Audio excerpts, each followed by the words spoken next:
Good morning class, and how are you all? I am fine here, and I hope you are also fine at your place and you are studying well at your home. I am myself Mahe Jamal and I am your English teacher. Today we will discuss about first chapter, that is Fairyland, composed by a great personality and you can say one of the most great legend. His name is Rabindranath Tagore. Everyone knows about Rabindranath Tagore. Who is Rabindranath Tagore? First of all, as we know that he was a composer of our national anthem, which we sing on national festivals like Republic Day and Independence Day. Jan Gan Man, as you know, Jan Gan Man. So this poem is composed by Rabindranath Tagore and its name is Fairyland, composed by Rabindranath Tagore, a Nobel Prize winner.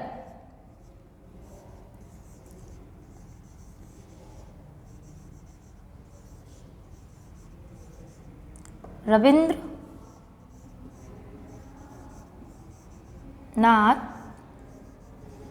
Tagore. First of all, we will collect some informations about Rabindranath Tagore. And what are the informations? He was a great dramatist. Okay? He was a great dramatist. He was a great poet. Okay, he was a great painter. So many qualities we can see in Rabindranath Tagore because he was a very great personality and he was a Nobel Prize winner. And dramatist, ठीक है, poet, painter, and और किस किस field में उन्होंने work किया है? He work in many fields like, यहाँ देख सकते हैं हम, सॉन्ग है, ड्रामा है, पोइट्री, पेंटिंग, ठीक है, लिटरेचर के फील्ड में भी वर्क किया है. लिटरेचर जिसे आप कहते हैं साहित्य, सॉन्ग भी राइट किए हैं, पोइट्री भी की है. He was a very great personality, painting and dramas भी लिखे हैं. So this is a short description about Rabindranath Tagore. And when did he born? He was born on 7th May 1861. Okay? 7th May 1861. He was born on 7th May 1861. So this is the short description about the poet who is composed this poem. The name of the poem is Fairyland. Now we will start the poem with its meaning. आपको समझना भी है कि ये poem का message क्या है, poem में हमें पढ़ना क्या है ना, मीनिंग क्या है इसका. So everyone open your book, page number 7 and open your literature books everyone. Ready class? Yes. So I am going to start. Everyone look into your books. First of all, one thing is very important to announce about the poem, that is a poem contains so many stanzas. A poem can be in 4 stanzas, 6 stanzas, 8 stanzas. कितने भी stanzas में आपकी poem हो सकती है, ठीक है. जैसे कि आप लिटरेचर में कोई चैप्टर पढ़ते हैं, then you read first paragraph, second paragraph, third paragraph, and in poem you read stanzas number 1, stanzas number 2, stanzas number 3. If the poem is containing more than 3 stanzas, 4 stanzas, 5 stanzas, so we will say stanzas. So our first stanza is if people came to know where my king's palace is, it would vanish into the air. The walls are of white silver and the roof of shining gold. The queen lives in a palace with 7 courtyards. So first of all, the main character which role is playing in this poem is a small boy. He is imagining, about a fairyland, about a secret palace, and he is describing the beauty of the queen, the beauty of the palace, and different concept में वो अपने अपने views को clear करता है. उसी को हम discuss करेंगे इस poem में. If people came to know, people, अगर लोगों को पता चल जाए where my king's palace is, कि मेरे king का palace कहाँ है, it would vanish into the air. तो ये secret है कि अगर लोग जान जाएंगे, if people will come to know, तो क्या होगा, वो पैलेस क्या हो जाएगा, वैनिश हो जाएगा. And vanish means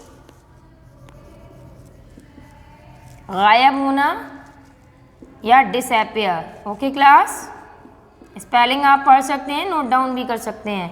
vanish means disappear, means the thing which can not be seen, जिस चीज़ को देखा नहीं जा सकता.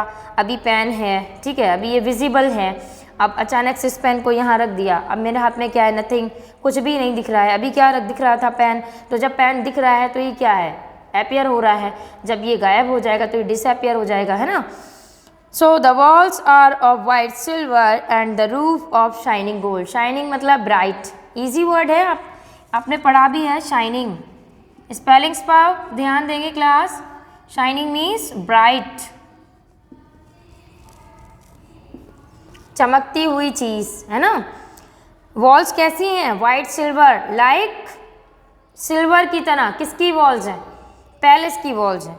And roof of shining gold, और उसकी रूफ कैसी है, छत कैसी है ना, सीलिंग कैसी है उसकी, कैसी है, रूफ है गोल्ड की तरह चमकती हुई.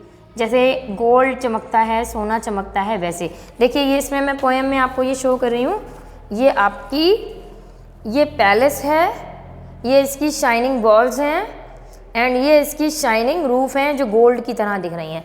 Everyone can see in your books, अपनी अपनी बुक्स में आप इस पैलेस को देख सकते हैं. और यहाँ पर one queen is sitting beside the palace, आप इसको भी देख सकते हैं. So first stanza is about if people will come to know where the palace is it will disappear into the air.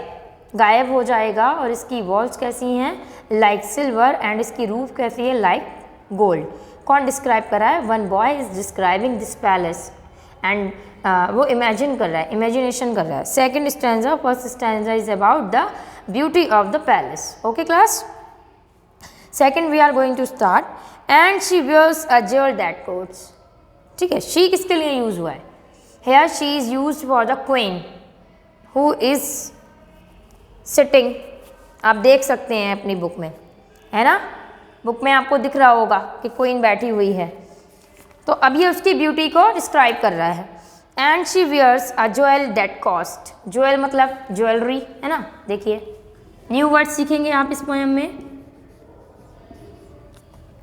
Jewel,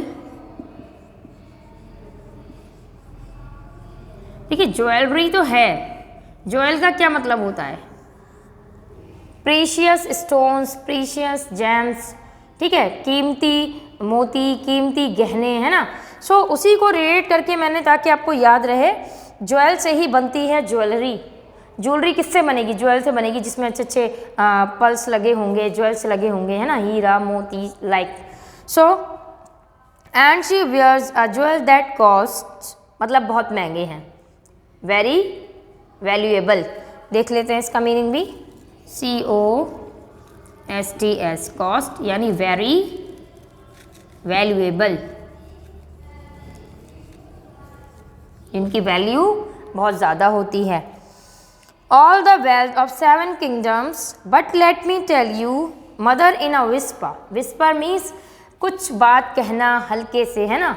in a low sound. Whisper मतलब जैसे कभी कभी आप अपने फ्रेंड्स के साथ कुछ विस्परिंग करते हैं, आपको कोई बात कहनी होती है, आप उनके एयर्स में कहते हैं, कान में कहते हैं, उसको कहते हैं whispering. Speak in a low voice, speak in a low sound, बहुत हल्की आवाज़ में बात कहना। Whisper where my king's palace is, it is at the corner of our terrace where the pot of the tulsi plant stands. Here he is describing the beauty of the palace as well as he is describing the queen who is wearing the valuable jewelry पहने हुए है। Third stanza, the princess lies sleeping on the far away shore of the seven impassable seas। princess क्या कर रही है, queen क्या कर रही है, सोई हुई है, कहाँ पर, at the shore। shore मतलब क्या होता है, किनारा।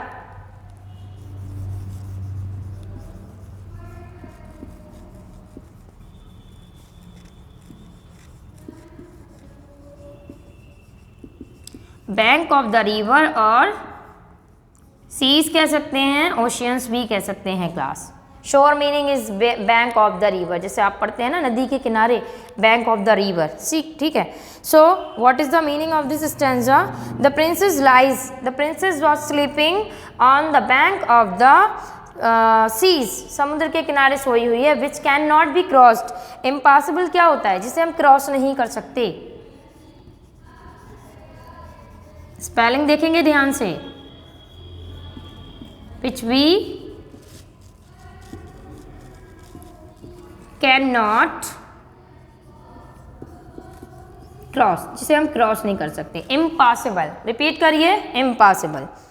There is none in the world who can find her but myself. So then he was saying कि नो बडी इज हियर, कोई भी यहाँ नहीं है जो मेरे अलावा उसको यहाँ पर सर्च कर सके, देख सके, ढूंढ सके। She has bracelets on her arms. Bracelets क्या होते हैं, जो आर्म्स पर वो पहने हुए है, यू कैन सी, है ना। आर्म्स क्या होता है, ये पोर्शन जो होता है वो आर्म्स कहलाता है, और यहाँ पर कुछ फ्लावर्स टाइप के पहने जाते हैं, that is called bracelets class. तो and pearl drops in her ears, her hair sweeps down upon the floor. Floor क्या है यहाँ पर, फर्श, फर्श को कहते हैं फ्लोर। सो पर्ल ड्रॉप्स यानी उसकी जो ईयर्स में ईयर रिंग्स पहने हैं, they seems like to be pearl drops, ओस की बूंदों की तरह चमक रहे हैं, शाइन कर रहे हैं। Now come to next, she will wake when I touch her with my magic wand. She will get up, वो कब उठेगी, जब मैं उसको अपनी जादुई छड़ी से छूऊंगा, टच करूंगा। मैजिक वॉन्ड मीन्स जादुई छड़ी, है ना, magic wand. Stick use to do magic, magic wand मतलब एक स्टिक होती है जिसका यूज़ हम मैजिक करने के लिए करते हैं। जैसे आप छोटे थे तब आप एक सीरियल देखते थे जिसमें आता था शकलाका बूम बूम पेंसिल, तो वो जब कोई मैजिक करना होता था तो अपनी शकलाका बूम बूम पेंसिल को यूज़ किया करते थे बच्चे, है ना। ऐसे यहाँ है मैजिक वॉन्ड, जिसका यूज़ क्या करना है उन्हें, कैसे, उसको प्रिंस को, उस बॉय को उठाने के लिए। And jewels will fall from her lips when she smiles, and when she is smiling, so pearls are falling from her lips. उसके lips से ऐसा लग रहा है jewels गिर रहे हैं। But let me whisper in your ear, mother, she is there in the corner of our terrace. But I want to tell you, mother, कि she is sitting in the corner of our terrace. वो terrace क्या होती है class, roof, छत, ठीक है। Where the pot of tulsi plant stand, जहाँ पर तुलसी का पौधा रखा हुआ है। ये इमेजिन कर रहा है, वो बताता जा रहा है कि उसके इमेजिनेशन में किस तरीके की पिक्चर्स फॉर्म की हुई हैं। When it is time for you to go to the river for your bath, step up to that terrace on the road. यानी मदर, जब आप जाएंगी दैन आप उनको वहाँ पर देखेंगी, you will able to see her to that place. I sit in the corner where, मैं एक कॉर्नर में बैठता हूँ जहाँ वो बैठती हैं। The shadow of the walls meet together, only puss is allowed to come with me. Next word is puss, it meaning is cat. Okay class, it meaning is cat. For she knows where the barber in the story lives, but let me whisper, mother, in your ear, where the barber in the story lives. It is at the corner of the terrace where the pot of the tulsi plant stands. Means the short summarization of the poem is there is a boy who is describing the beauty of the palace where the queen lives, the beauty of the queen या princess कह सकते हैं आप, and he is describing how we can see, एक secret form में वो अपनी mother को उसके बारे में डिस्क्राइब कर रहा है. So there are some words which are relating to the poem. Puss, cat, vanish, disappear, shining, bright, jewel, jewelry, costs, very valuable, shore, bank of the river or seas, impassable, which we cannot cross. So I hope आपको poem अच्छे से समझ में आई होगी. Revise it, learn first 8 lines of the poem and revise this poem once again. So and learn also 8 lines of the poem. So this is all for the day. Thank you class. Have a nice day.